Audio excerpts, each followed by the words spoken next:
Hello friend, কেমন সবাই? আশা করি খুবই ভালো আছো। আমি খুব ভালো আছি। তো আজকে হচ্ছে বাপির জন্মদিন, তার জন্য সবাই এখন ব্যস্ত আছে। ঠাম্মা এইখানে লুচি ভাজছে,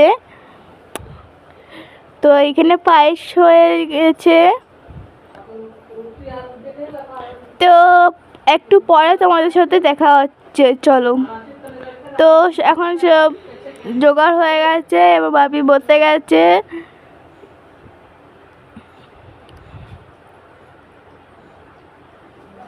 তো ফার্স্টে ঠাম্মা আশীর্বাদ করে নিচ্ছে বাপিকে। তো বাপি এখন বসে আছে ঠাম্মা আশীর্বাদ করবে বলে।